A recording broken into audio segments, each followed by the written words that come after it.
Namaste. This is another capsule video that we have for you. And today, very briefly, we are going to talk of current ratios. What is current ratio? How is it calculated? Why is it important? And what are the things that are negative when it comes to current ratio? So should we start? But before we start, do not forget to like, subscribe and share our videos with your friends. I'm sure you're liking them, but it's a great idea to share knowledge with your friends, isn't it? So let's start going. Today we are going to talk of current ratio. Now before I start explaining you what is current ratio and the whole deal about it, remember, if you're really confused and if you want professional help, you can always reach out to us at the Prime CFO and we will help and solve your questions professionally. You can always send us a comment here on this video if you want any professional help, and I will ensure that I personally look into the problem that you are facing. What is current ratio? Current ratio is very simply current assets by current liabilities. Why is it important?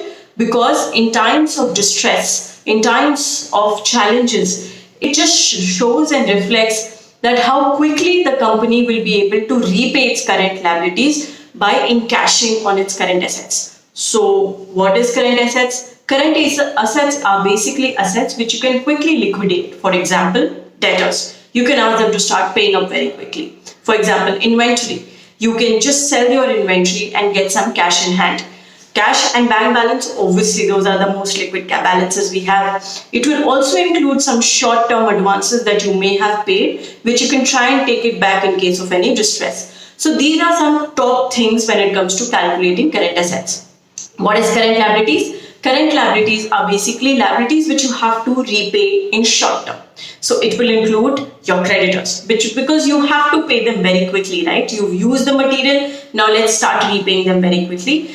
And if there are any other short-term liabilities that you may have, for example, rent payable, salary payable, transportation charges payable, and also things like TDS and statutory dues payable.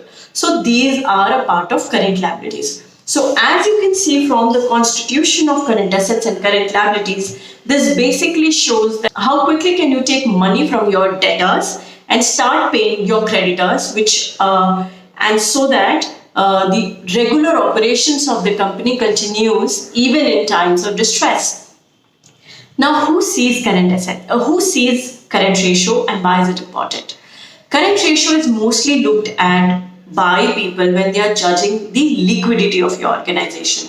So who would those be? Stakeholders like bankers, shareholders, and also for owners. Whenever you are analyzing your balance sheet, current ratio becomes extremely important, because that will also help you understand how comfortable placed you are when it comes to your current assets as compared to your current liabilities.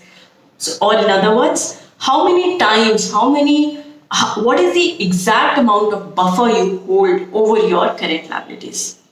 So let me break a myth for you. Higher current ratio is always better. No, that's a myth.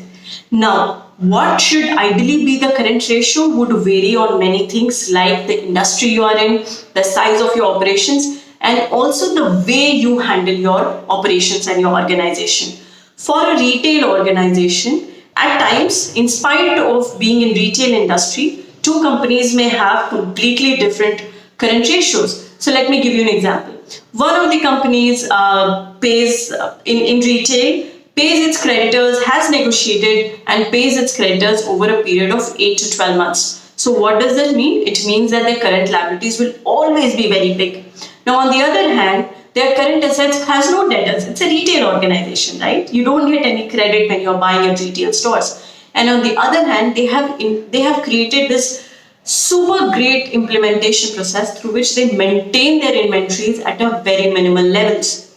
Now, what would this lead to? This would lead to probably current ratio being lower than 1.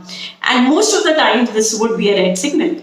But when you analyze the current ratio, you'll realize it's actually efficiency which is leading to a lower current ratio.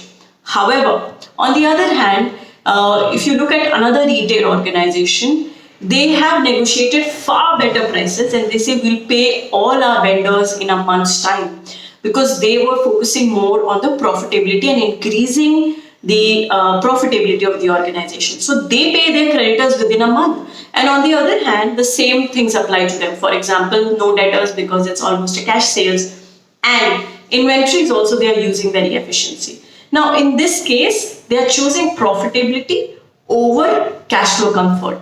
And so in both these cases, in spite of current ratio being lower in the first case and higher in the second case, it is actually good. So why so much of gyan about current ratio? All this knowledge can only come in when you actually get into details of current ratio. But if you have to flip and look at your balance sheet and analyze it in the next 15 minutes, or for that matter, if you're going to give loan to a company, or for that matter, if you're giving credit to an organization, you can always look at their current ratio to see how soon will they able to pay you, or how comfortable they are when it comes to their current ratios. So that is one free tip that we have. Do not forget to watch it till the end because we may have another free tip for you. Now let's understand what are the limitations of current ratio. The ideal current ratio is 2:1 as per industry parlance, but as I said, it would vary from industry to industry, and that is the biggest limitation when it comes to current ratio. So there's no standard rule which applies to all of us, but if you have to flip it in the next 10-15 minutes and look at a balance sheet, 2:1 is what you should look at. Now on the other hand, if you see a very high current ratio, let's say a 4:1 or a 5:1, you should again be worried, because that may just mean that the company is not being able to sell its inventory, or its debtors are not paying up altogether. And that is why it has such a huge amount of current assets lying over its current liabilities. So that should also be a matter of concern for you. So here is the free tip again for you. So if you're analyzing any balance sheet and you see anything steeply different from 2:1, so let's say you see 3:1, 4:1, or if you see 0.8:1, these are the times where you should actually get into details, understand the current assets and current liabilities. And if you think you can't do it all by yourself, you can always hire a professional to analyze the balance sheet for you. And this would help you make decisions more smoothly. Our mission of our purpose of launching this channel is to ensure that you make more and more money, and to ensure that you make the best use of the money that you've already earned. I hope this video makes sense to you and would make you a better analyzer of your own balance sheets and the balance sheets that you come across your professional journey. Do not forget to like, subscribe and share our channel. I am Swati Singhania. Namaste. Have a great day.